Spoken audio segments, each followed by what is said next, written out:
First story. I thought marriage was about trust, but now I can't leave the house without my husband demanding to know every detail. Yesterday, he asked me to wear a tracker. What happened to us? Throwaway account as my husband and in-laws follow my main. I, 29F, have been married to my husband, 30M, whom I'll call Alex. Alex and I met in college during our freshman year. We started off as just friends and got married 7 months ago. I've gotten along with his family, but we aren't super close, but we're friendly enough. The problem is that Alex has begun to make me incredibly uncomfortable. Firstly, he's begun to ask me who I'm meeting with, where, what we plan on doing, and how long every single time I leave the house without him. At first, I just thought he was being protective and a good partner, just in case something happened. But then he started checking my phone after the visits, vetting and researching each of my friends as well. He has also been pursuing me to link my bank account to his, as he's in charge of the finances, when he was perfectly fine with keeping them separate before. We fight about it almost every day. Finally, yesterday, when he was preparing to go on a work trip for 2 weeks in California, he demanded I wear a tracker so he could keep an eye on me while he's gone. I can't do this anymore. I feel like I'm suffocating. And his family, whom I've spoken to about his worrying behavior, just said he's being as careful and protective as a good husband should. I need to gather my things together and find a way to be gone before he gets home without tipping him off. He's always threatened that if he ever found me cheating on him, he'd turn in divorce papers the same day. He keeps a filled-out copy on his desk. I'm going to submit those the day I leave. But there's so much to do finding a new place to live, seeing if my job has any transfers available, packing, and moving in 2 weeks. His return flight is May 11th, so I need to move quickly. I'm posting here because I don't have any close family, and I can't risk dragging my friends into this as we share the same friends. I just needed a place to vent and ask if anyone has any advice on the easiest and safest way to do this. Edit. Oh my god, you guys are amazing. I never even thought to not use his divorce papers. I'll check for cameras before I start any packing or prepping. I may also shred his divorce papers, just in case, and look into getting a lawyer for myself. I'm in a no-fault divorce state. That much I so remember, which will help. I'll update again when I know more. The tracker he wants me to use is a small clip to put on the belt or waistband. I'll wear it unless I'm going or doing something related to me leaving. No pets yet, thankfully. Update. So I've gotten a lot of support and helpful advice, along with questions I thought I should clarify before I proceed with the update. Some asked why I'd be hiding things from Alex regarding going out and who I'm meeting with. I don't, and I have nothing to hide. However, when he begins to double-check everything I tell him with the other people there, right down to each person I talked to and what I said, did I send any text messages? Did I order food? How much did I eat? That's when it started to feel like I was slowly being pushed into a corner. It didn't start that bad, but gradually grew worse over time. All of the Reddit subs my in-laws' families are part of are related to gardening and DIY, so I highly doubt they'll see this. If so, by the time they do, I'll hopefully be gone. I talked to my boss and explained things to my manager, and they promised to look into openings in other states to see if they could get me into one. They'll have an update on that in 3 days. I trust that my bank account is secured, considering he's tried to get into it before and failed. I found one camera in the kitchen, another in the living room, and one in our bedroom. As such, I've left them in place for now and done all the other planning, either in the bathroom or pretending I'm taking a bath. I'm honestly staying away from the domestic violence services as my sister-in-law is unfortunately higher up in those considering and she volunteers there. And I have a feeling if I did show up there, they would know in a heartbeat. I can't look for apartments until I get an update from my work. But either way, I'm still going to be leaving the state. The day before I do, I will be changing my number carrier and wiping my laptop and all of his electronics before I do. I've met with 2 lawyers so far and had them look over the paperwork. My husband had prepared it, and both said that it did have some clauses in it that could have caused me some trouble down the line. What alarmed all of us was the fact that several of those clauses dealt with future children, not hypothetical ones. Like several hairs suggested, I have a feeling he fully intended on getting me pregnant to keep me trapped and tied to him. There are 3 other locations. My job could send me there, and I have, as a precaution, begun looking into all 3 cities and housing in the areas, just in case one of those happens. This is the one they sent me to. Even if they don't have an opening that they can push me into, then I will just have to quit, move, and figure things out on my own. I have enough money to live and survive for a few months until I can pick up another job. Unfortunately, all of our friends are mutual and would likely be unaware of the consequences of saying or sharing anything I do or say with my husband. I don't have any surviving close family, and obviously, my in-laws are not a good resource to rely on. I am on my own, unfortunately, other than the wonderful bonds I've begun to make here. I will update again if I get more information or something else happens. Otherwise, all updates will come when my work gets back to me. I do plan on leaving before he returns, though, just to make sure that I'm not anywhere near here at that time. Update 2. Good news. My work has an opening I qualify for that will not only shift me across the country, but also come with a salary increase as well. I've started telling my in-laws and friends that I'm planning a surprise outing for when my husband gets back for just the two of us. This way, people don't give me odd looks if they see me out and about. I've even gone as far as asking Mill to show me his favorite recipes. Meanwhile, I've found a moving company that, while small, is willing to work in a storm. The reason is that in 5 days, we're supposed to get hit with a large storm front. I plan to shut off the breaker and say we lost power if he asks, just as several people here suggested, and even send him a short clip of the storm. I will have all of my stuff moved that afternoon, and I will be flying out once the weather has cleared enough to do so. I have a lawyer who will push my divorce through, and I've filled out the necessary paperwork so that I don't have to be here for it. I'm not suing for assets or alimony, and I've shredded his divorce papers as well. I've set up a cheap payphone plan through Cricket until this is all said and done, at which point I will find a new carrier, number, and phone. This one is being wiped and left behind. My laptop is provided by my work, and the IT department inspected it thoroughly, and it was clean, thankfully. No other electronic devices aside from my laptop, and new phone will be coming with me. If Alex needs to talk to me, he can do it through my lawyer. I'm not sure if anything else will happen. My fingers are crossed that he doesn't think anything amiss until after I leave, and I'm not turning the breaker back on when I do. He can when he gets home. My work is covering the plane ticket, so that is at least one expense I don't have to factor in. Update 3. It's been a busy week, but I've gotten so much done. Firstly, I am now out of the house and am currently in a hotel while I look for an apartment. It's a big city, bustling with people no matter where you look. We had a pretty bad storm system hit back home that actually lasted 2 days. High winds, thunder, lightning, and even hail are everywhere.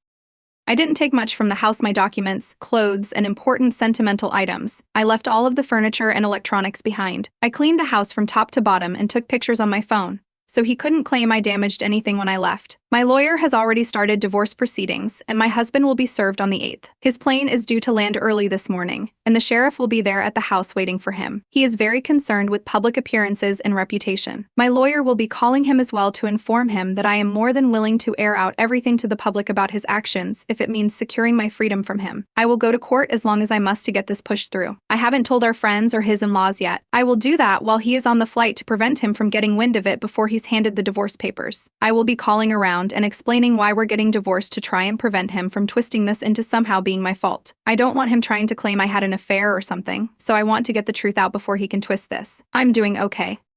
I'm tired, but yet I feel almost jittery and off-kilter. I keep looking over my shoulder and monitoring what I say, even when I don't really need to anymore. Hopefully that will fade soon.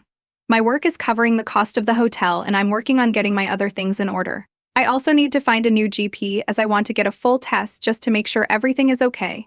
I don't know when my next update will be, probably when the divorce papers are filed, or if we have to go to court to push them through. I will try to keep my head up, but it feels like I'm in a whirlwind or something with so many things to do and think about. I kind of thought it would be easier once I got out of the house, but while the fear is smaller, somehow the number of tasks only seems to have grown. Update 4. Sorry, I haven't updated for a while. Things got hectic and a bit chaotic, honestly. Firstly, I'm still working on getting an apartment and have applications in at 3 different places. I will hopefully hear back from them soon. I'm still going to work here at the new location, so I don't have to worry about burning through my emergency savings completely. I've gotten a lot of emails from Alex, his family, and our old friend group asking question after question. I have only sent one return email to Alex, explaining that I don't believe we are truly compatible, and that it is best we separate now. His treatment of me when I'd done nothing to deserve it, as such, was just as much of a deal breaker as cheating was for him. I ended the email with the statement that I would not be contacting him further, and that anything else he needed to pass on to me, or vice versa, would be done through my lawyer. For his family and friends, I just typed up one email outlining everything that had happened and why I left. I told them I wished them no ill will, but that such treatment of his wife and partner was not acceptable. Should Alex get remarried in the future, I wish they would help support both partners and not just Alex. Alex, from what my lawyer told me, was livid when he was served. The sheriff actually ended up booking him for assault on an officer and menacing due to the threats he was making. His father bailed him out in a few hours. But with the testimony of the sheriff, my lawyer believes I have a very good chance at getting a restraining order. Alex, upon returning to the house, apparently lost his temper again, breaking the dining table into pieces as well as the TV and putting several holes in the walls. At least, that's what one of the emails from one of our friends reported, as Alex called him to help him clean up the mess. My lawyer already has pictures of the house I took, with timestamps as evidence that nothing had been damaged by me. My friend reported that Alex tried to claim I'd been the one to trash the house, but the holes in the wall were at head height. Alex is 6'3", and I'm 5'4", so he knew that was false. Either way, taking the pictures definitely will help me. So again, thank you to everyone here for the advice, because I never would have thought of that on my own. My work won't share details of where I am, as I do work with some higher-end clients who value security. and that information won't be gossiped about. No, I'm not some stripper or escort. I deal with contracts, notaries, and business management. As such, even if Alex tried to use my work to find me, he wouldn't succeed. Second story. My older sister, who I thought abandoned me, contacted me after 10 years and gave me a reality check about our narcissistic parents, urging me to abandon my husband of 7 years for my daughter's sake. Plus sister's response.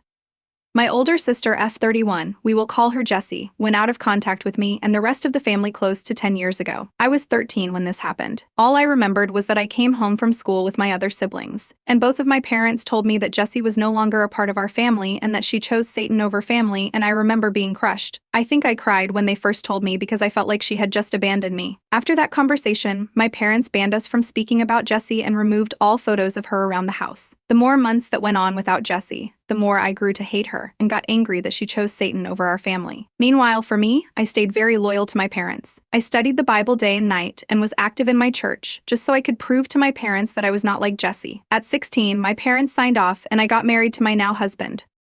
Then, 6 months after our wedding, I got pregnant with my first child and I had a tough birth. It was an at-home birth, and to put it in simpler terms, I almost died. I lost a lot of blood, and on top of that, I went into heart failure. I didn't know, but Jessie tried showing up to the hospital, but my parents had security escort her out. Jessie tried to reach out to me numerous times throughout the years, but I always blocked her because I was under the impression she was an apostate. Fast forward to now.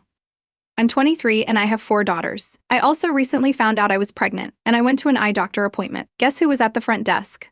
My older sister, Jessie. I was kind of stuck for a moment because a part of me wanted to just hug her and tell her how much I missed her. But I just couldn't believe everything I was told about her. She tried to make small talk with me, but I gave her the cold shoulder a bit toward the end of my visit. She gave me a card with her number and told me to please meet up with her to explain her side. After 3 days of going back and forth with myself, I decided to meet up with her for initial closure.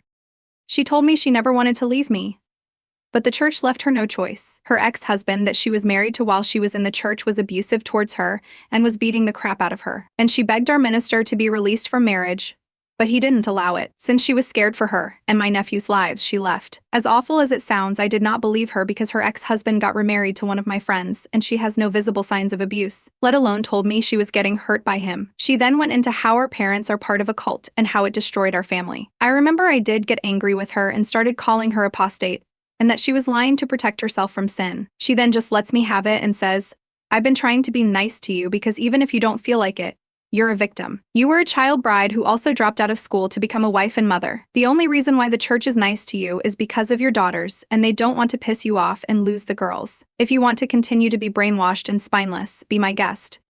But if you can't leave for yourself, leave for your daughters." Then she just gets up and leaves. Ever since that conversation, I've been replaying everything I was ever taught in my life and questioning it. I've been Googling and reading Reddit stories. But thinking about the religion I invested so much time into being a complete lie is honestly too hurtful to think about, especially my husband.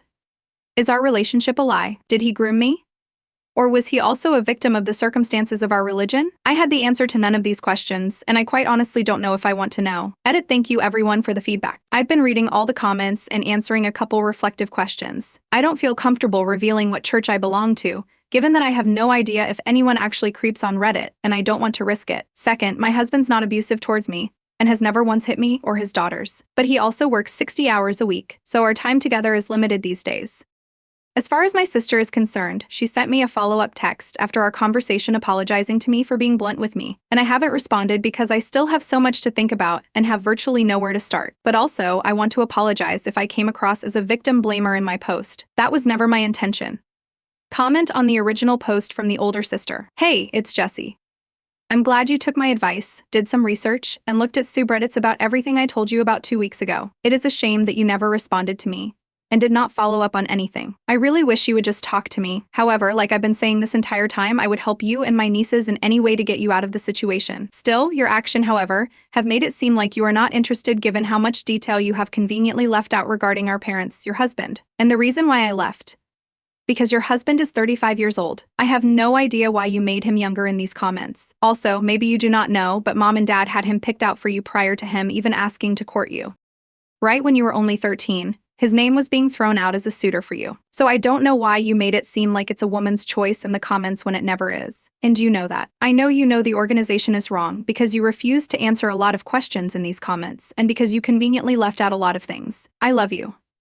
But I hope you wake up soon, stop purposefully being delusional, and protect my nieces from the men in the organization. You know, the same men who protected the guy who molested you. And I was the only person who believed you. I know you know deep down that they deserve better lives. I know you are a victim of the organization and suffered probably way more than me at this point. Our parents failed us both and never protected us. And I wish more than anything that I could have protected you better and taken you with me when I left. Again, I love you. Please don't become like our parents. Second post by Umani Particular 127. I saw that my sister posted here, and the post gathered a lot of traction, so I thought it would be necessary to share my side. I'm Jessie in her story, and I commented on her post. I don't remember her exact username, but I'm here to offer a bit of better context. My little sister is in a religious cult that she's willingly participating in my opinion, putting my nieces in potential harm's way. I know she sees me as some devil that was sent by Satan to tempt her, but I'm most definitely not that.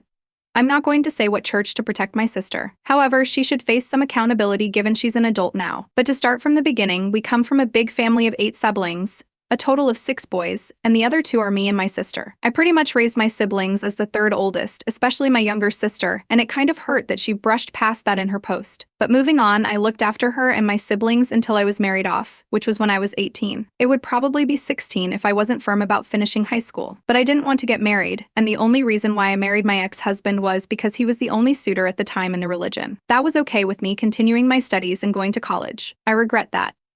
Now that he was lying, he got me pregnant right away and was an abuser.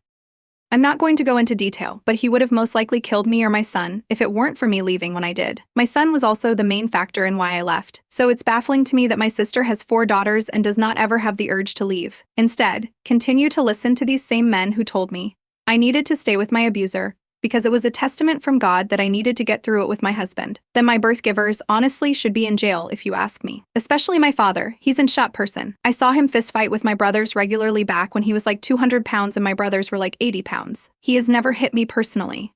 But I have seen him quite literally knock the wind out of my mother, and we were conditioned to think that was normal, but it wasn't. I know my sister is not going to like me bringing in our parents because the way her life is now is thanks to them. But I mean, it has its benefits because she's probably the golden child for them. Because she's not a difficult child and is the one who does what she's told. Now her husband, he's 35 years old. So yes, he was 28 and marrying a 16-year-old. Before you ask, how is that legal? In my awful state, you can get married at 16 with parental permission. And on top of that, the age of consent is 16 years old. So everything was legal. I remember when I first heard she was getting married to her husband. I tried everything in my power to stop the marriage from going through. I got the police involved, and they were absolutely useless because of the First Amendment, and on top of that, they privately interviewed my little sister, and she basically said she's not being forced to do anything against her will, so there's nothing the cops could do. I still get mad at this situation to this day. Luckily, her husband is not abusive. She got extremely lucky there. But he's still horrible. In my opinion, it's absolutely ridiculous how she has either been pregnant or had a baby on her hip for the entirety of their marriage so far. She couldn't finish high school because of the lack of help with the baby. Plus, he nearly killed my sister when he pushed for an at-home birth, knowing she had preeclampsia. And he also threatened me with a restraining order when I tried to go see her in the hospital. Now, back to our conversation 2 weeks ago. You really hurt me when you didn't believe me about my abuse. I was honestly devastated that you would believe a man who signed his rights away as a father to protect his image more than me, your sister. But I also know you're extremely naive and have been severely brainwashed, so I'm not mad at you. But I was indeed hurt by you.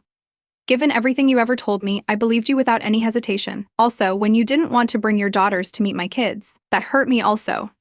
Especially seemingly you didn't want to acknowledge my kids when we met up. I'm saying this because I want you to know that your actions do have cause and effect on other people, and I don't think you understand that fully. I hate that I have resorted to a Reddit post to get your freaking attention. But maybe once you see the countless people in here saying the same thing, you will realize I'm on your side. And I've always been on your side. The people in that organization only care about you and your family because you have daughters. And you're still willing to pop more kids out for them and blindly follow them. Again, I will repeat myself. I will help you if you let me. But as of right now, you're not letting me. Update.